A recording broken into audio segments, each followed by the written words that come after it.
to explain to you what is Linux. I'm going to explain to you the best of my knowledge of what Linux is. So I went through many of my books and magazines all about Linux. I only realized most of them explain how to use Linux, but not necessarily what is Linux. So let me start by explaining what is Linux. Linux is complex layers of software. Software is electronically stored information. For this series that I'm creating, I will refer to Linux as an operating system, which I will use with the Raspberry Pi. What I mean is Linux is used to operate the Linux is used to operate the Raspberry Pi. So we need to use software to control, run the audio, the video, the input, the output, and even the CPU, the RAM, the GPU, etc. Another way to look at it is Linux will allow you to control all the parts of the Raspberry Pi that I mentioned in the previous video. Every part of Linux is built upon something called the kernel. The kernel is the core. You can find the kernel in the boot directory of any distro of Linux. We'll probably learn more about the kernel as we explore Linux. The kernel is the lowest level of Linux. From the kernel, there are libraries.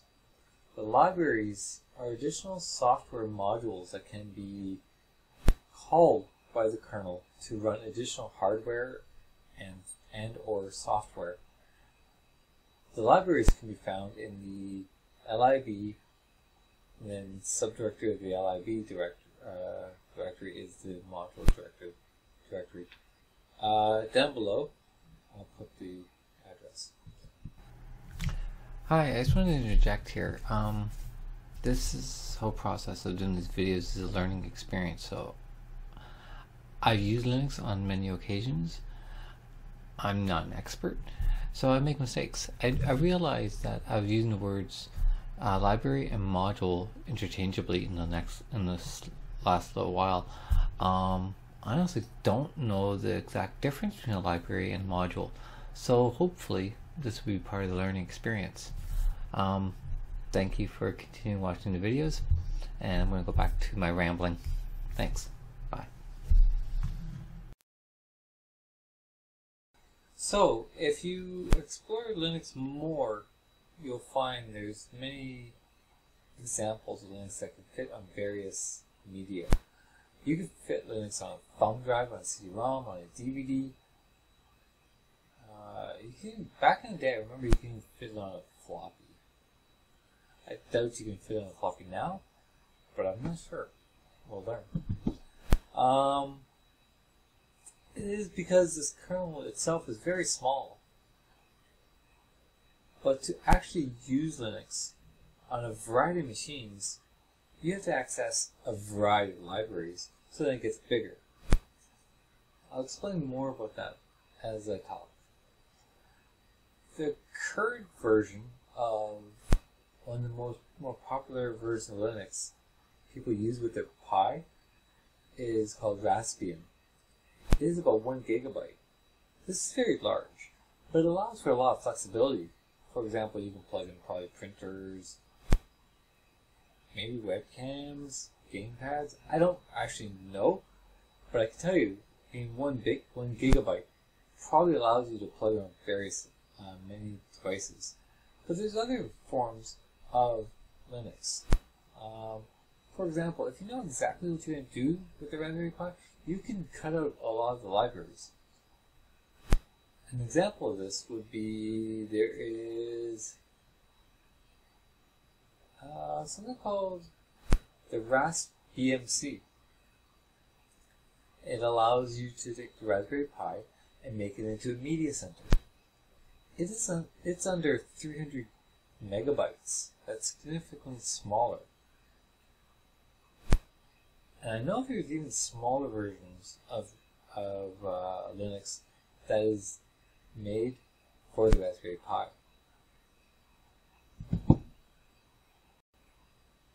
Let's look at the Raspberry Pi in a regular PC environment. What things would you need the Raspberry Pi need to do?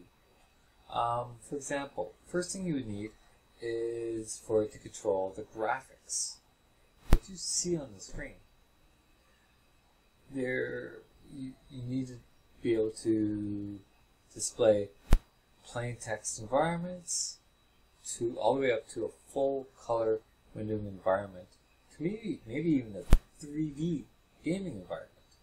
It all requires graphics. I'm going to skip explaining the terminal and there's a text interface environment, because you will probably use it within a Windows environment, but you will also get a lot of exposure to the terminal interface as we go. The basic graphical interface is called the X Windows system. Within the graphics would be the desktop environment.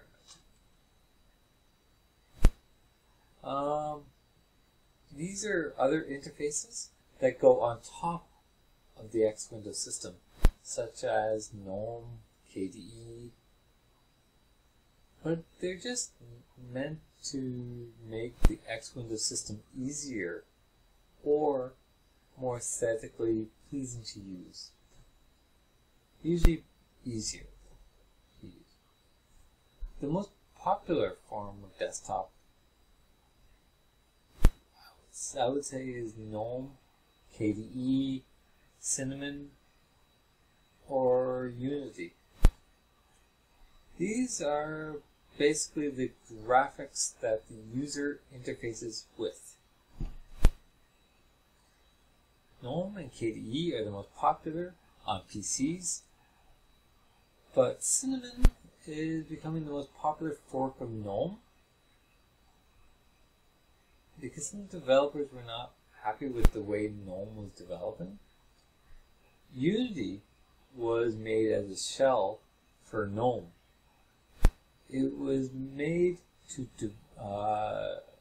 for netbooks in mind, and now it's being developed for touch display computers, for a touch display experience. So after that, you might want to look at peripherals. Peripherals are anything not essential for the computer to function. Peripherals include keyboards, mice, CD-ROMs, printers, gamepads, even a monitor. Most of these are inputs or outputs of the computer. If you're like me and don't have a USB keyboard or mouse, you might be able to set up the Raspberry Pi a little bit differently. You might be able to set it up by connecting Raspberry Pi to a router, and you might be able to access the Pi remotely via a protocol called SSH. This is what I probably will be doing to set up my Raspberry Pi, because I do not have a USB keyboard or mouse. Actually, I do have a USB mouse, but no keyboard. My keyboard is wireless, and it being wireless is probably only good with Microsoft products, because I'm right now using Windows. So let's go on to the next thing. Next will be printing. Printing, from my limited experience with Linux, was always difficult to set up with Linux. But it probably has come a long way since the last time I used Linux. Let's find out together. There are two major pieces of software you need for printing. You need a daemon. A daemon is software that waits in the background for instructions. And then the second thing you need is drivers to actually do the A common daemon for Linux is called CUPS. Funny I said the word common because CUPS stands for Common Unix Printing System. It's the most common daemon you need for printing. CUPS is the host that manages the print jobs and the queues and probably other things I don't know right now. Next, you would need the drivers. CUPS comes with many drivers by default, so you might be good depending on what kind of printer you have. Unfortunately, at this time, I don't know what printers it supports and which printers it doesn't support, so I don't know if it's going to support my printer or not. From what I've read, there's also something called Guten Print. It's a driver package that might come with the OS, like Raspbian, or you can get it online. And this is a set of drivers that will support a wider range of printers. Otherwise, you're going to have to do some research on your own and find drivers that support your printer. I have an HP printer, and I think HP makes their own drivers for Linux, but I'm not sure. Next thing is sound. Sound is really not, I don't know much about sound really. I remember back in the day, PCs just made a beep sound, or it made no sound. Then they went to a sound system that was able to replicate several sounds that allowed you to do music in a kind of way that piano did. Now we live in an age where computers can replicate any sound, pretty much.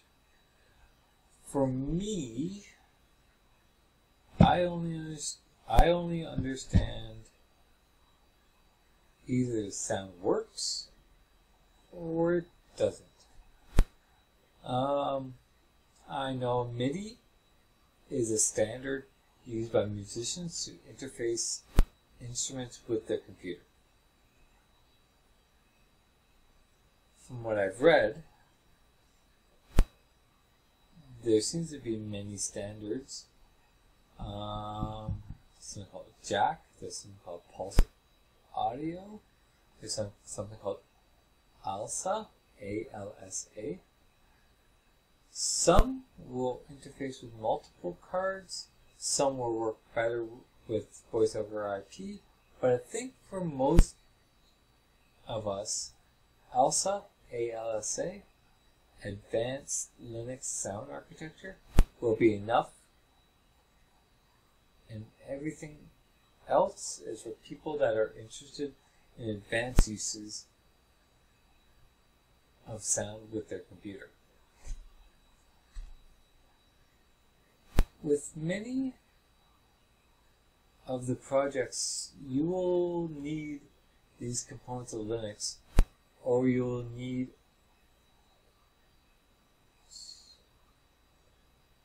with many of these projects, you will need all of these components of Linux, or you will need all of these components of Linux plus more. The Raspberry Pi is a full computer. It's very versatile. With this being said, I'm going to say goodbye and see you next video, where I will install a full version of Linux on my Raspberry Pi. So, bye.